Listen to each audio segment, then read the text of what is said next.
Мұндай колоритті және белгісіздікпен қапталған жер міндетті түрде өзіне назар аударады. Біреулер онда құнды нәрсе табуға тырысса, ал кейбіреулер мистикалық сезімдерге ілесіп барады. Қараңғылық пен жабық кеңістіктен қорықпайтын адамдар катафилдер деген атау алды. Наполеон үшіншінің өзі Париж катакомбаларына түсуді, онда жиналыстар өткізуді, маңыз қонақтарды қарсы алуды ұнататын. Ол кездескен адамдарды ұятқа қалдыруға тырысты ма? Мүмкін. Ал оларды таң қалдыруы айдан анық. Катакомбалардың жер бетіне шығатын есіктері көп. Көбінесе ғимараттардың жертөлелері арқылы. 1955 жылы жер асты жолдарында бақылаусыз жүруге тыйым салынды. Көптеген жүрістер жабылды. Катафилдер заңнан тыс қалды. Бірақ бұл жағдай оларды онша мазаламайды. Париж жер астында қалады. Париждің астындағы топырақ қаншалықты кеуекті, жұмсақ екенін елестете алмайсыз. Катакомбалардың көп бөлігі 5 қабатты үйдің тереңдігінен өтеді. Бұл метро канализациядан тереңірек. Бірақ басқа жерлерде туннельдер жер бетіне жақынырақ өтеді. Мұндай аумақта биік ғимараттар салу өте қауіпті. Париждің тарихында бүкіл квартал тұрғындарымен бірге 2 рет катакомбаға түсіп кетті. Адамдар қасіретпен қаза болды. Бір жағынан қала эстетикасы тұрғысынан 6 қабаттан жоғары үйлер салуға тыйым салу бұл қауіптен сақтайды. Бірақ кейбір жерлерде бұрынғы карьерлер 3 қабатты үйге де төзе алмайды. Париж катакомбаларын ішінен тағы да бір қауіп күтіп тұр. Жер асты сулары арасында кейбір тоннельдерді суға толтырады. Бұл мәселемен Людовик 15 күресті. Оның кезінде ең қарапайым әдіс қолданды. Өтпе жолдарға бетон құю. Адасып көз жұмғандар. Париж катакомбаларының ауданы шамамен 11.000 шаршы метр. Көптеген дәліздерде жер бетінен өтетін көшелердің атауларымен қоса тақтайшаларды бар. Бірақ сонда да бұл адасып кетуден сақтамайды. Мұндайды Париждегі Филибер Аспер шіркеуінің күзетшісі мүлдем күтпеген. 1793 жылы ол шарап жертөлелерін іздеуге аттанып, жоғалып кеткен. Оны тек 11 жылдан кейін ғана тапты. Сен-Жермен бульварында алғаш катафил туралы мемориалдық тақтайша ілінген. 20 ғасырда катакомбаларға 2 бала түсті. Оларды тек қызметтік иттердің арқасында ғана тірі тапты. Осыған ұқсас оқиғалар әлі де өте көп. Мысалға, бейне камерасы ғана табылып, ал оның иесі осы катакомбада ес-түссіз жоғалып кеткен. Туристік маршрут бойынша катакомбаларда серуендегенде адасып кетпеу үшін мұқият болған дұрыс. Катакомбадағы жануарлар. Париж канализациясындағы қолтырауынмен болған оқиғадан кейін адамдар катакомбаларға сақтық күдікпен қарай бастады. Мансури саябағының астындағы жөтелерде үлкен бір құбыжық өмір сүреді деген сөз тарады. Бірақ шын мәнінде онда ешкім жоқ. Тіпті жарғанаттар да барлық дәліздерде өмір сүре бермейді. Мұндай жерлер олар үшін тым терең. Нағыз балықтар опера ғимаратының астында жер асты көлінде ғана мекендейді. Көптеген ойдан шығарған әңгімелерге қарағанда бұл нағыз шындық. Жер асты сулары театрдың құрылысына кедергі келтірді. Бірақ сәулетші бұл күрделі мәселені шешті.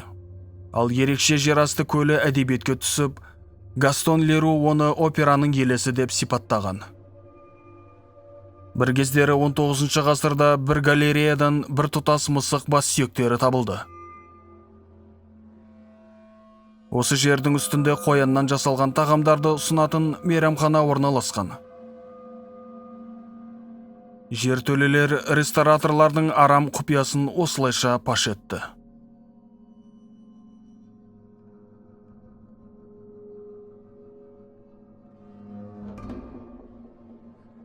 Құпия бөлме.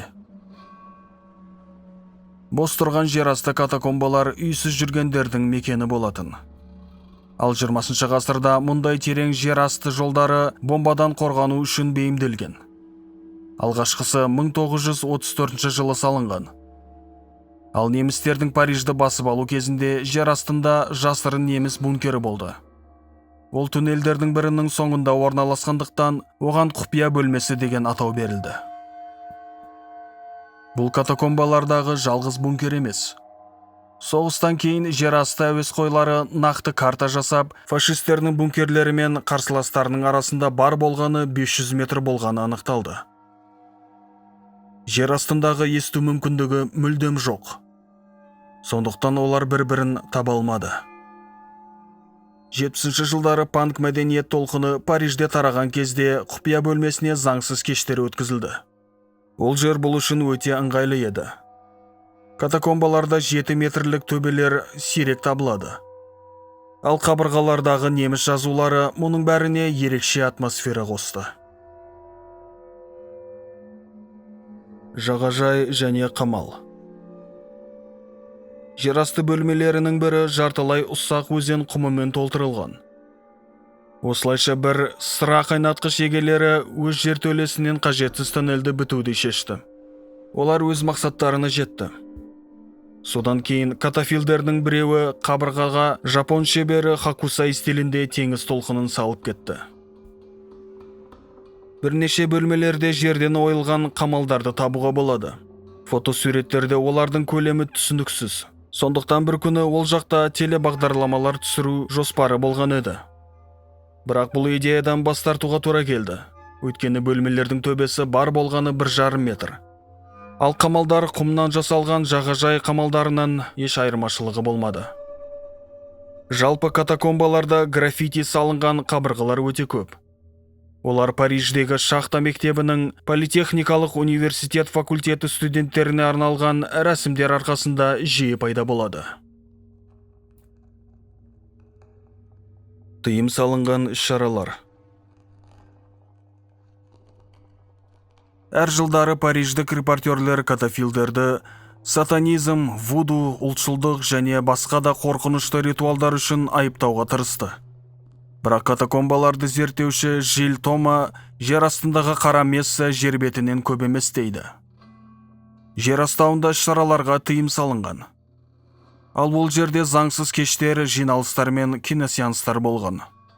Бірақ катафилдер өте жасырын және сақ жүретін адамдар. Оларды жай ғана ұстап алу өте қиын.